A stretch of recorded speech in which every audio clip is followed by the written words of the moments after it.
Welcome to the Mind Blown Psychology Podcast. I'm Lee Hopkins, and today I want to talk about managing stress and anxiety and give you your practical guide to staying balanced.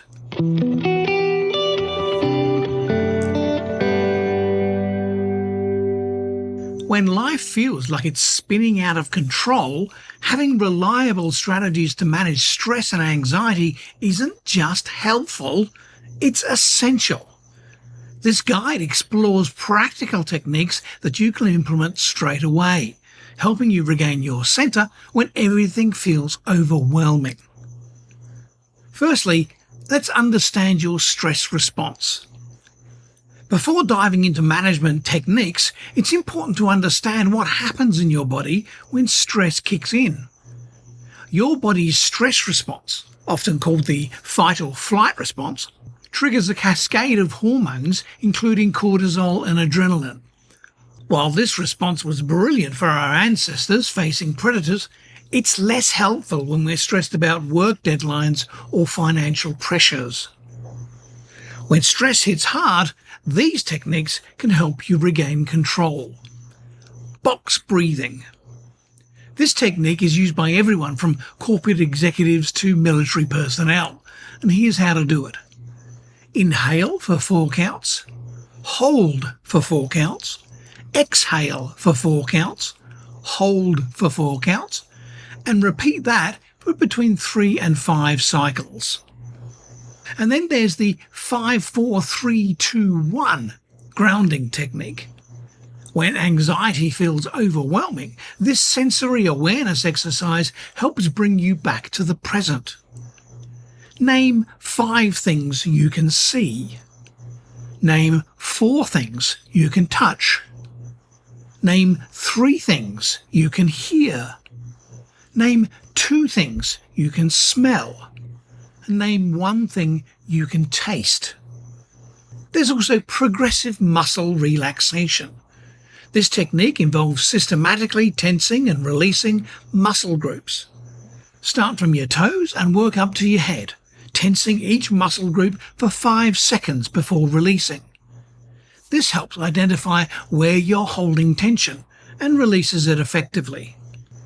Let's talk about mindfulness practices for daily life. Mindfulness isn't about emptying your mind, it's about being present in the moment without judgment.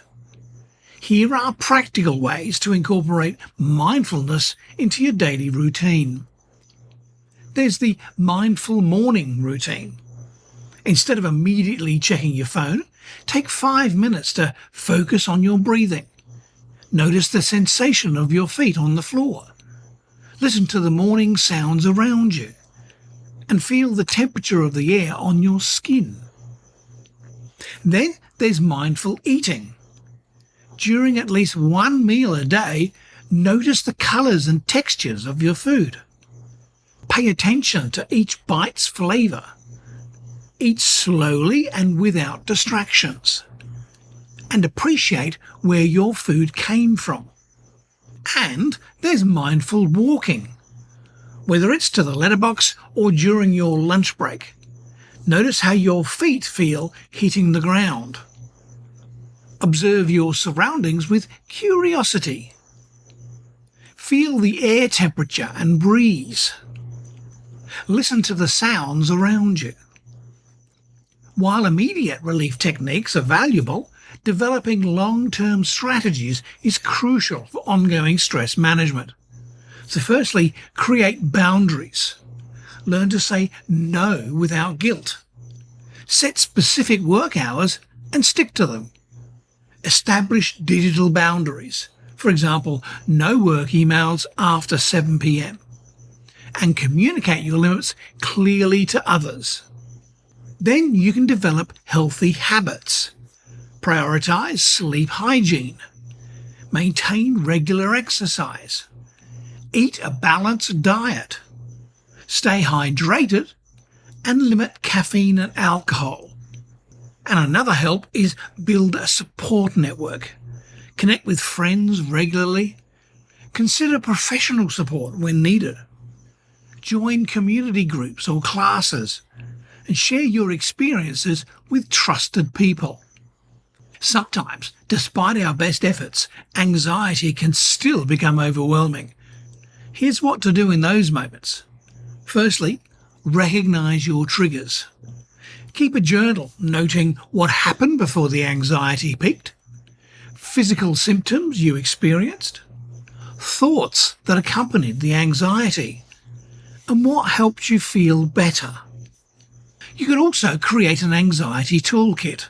So have a physical or digital collection of calming music playlists, guided meditation recordings, photos that bring you joy, a list of people you can call, and written reminders of techniques that work for you. Throughout this episode of this podcast, you may have encountered some professional terms, and here's what they mean. Anxiety. It's more than just worry. Anxiety is a persistent feeling of concern or dread that can affect daily functioning. Cortisol, often called the stress hormone. It's released during stressful situations and affects various body systems. Sleep hygiene, the habits and practices that help you get quality sleep consistently. And grounding techniques, practices that help connect you to the present moment when anxiety makes you feel disconnected. Let's talk about making it work for you. Remember that stress management isn't one size fits all. What works brilliantly for someone else might not work for you, and that's perfectly fine. The key is to experiment with different techniques and create a personalised toolkit that suits your lifestyle and preferences. Start small, perhaps with just one technique, and gradually build your stress management practice. Be patient with yourself as you learn these new skills, and remember that managing stress is a journey, not a destination. Now, while these techniques are valuable tools for managing everyday stress and anxiety, sometimes professional support is needed. Consider reaching out to a mental health professional if your anxiety interferes with daily activities, or you're having trouble sleeping or eating, or you're using alcohol or other substances to cope. You're experiencing persistent physical symptoms, or your relationships or work are being affected. Remember, seeking help isn't a sign of weakness. It's a sign of self-awareness and strength. So some closing thoughts. Managing stress and anxiety is an ongoing process that requires patience, practice, and self-compassion. By incorporating these techniques into your daily life, you're taking important steps towards better mental health and overall well-being. Start small, be consistent, and remember that every step forward, no matter how small, is progress worth celebrating. Well, there we are. How to manage stress and anxiety. If this episode triggers any thoughts, please leave a comment on the podcast's page or drop me a line. Lee, that's L-E-E, at mindblownpsychology.com. And if you found this podcast helpful, please leave a review on the podcast's page. You can listen to this podcast on the Apple Podcast platform. I don't publish on Spotify for ethical reasons. Until next time, I wish you well in managing your stress and have a great week. Bye.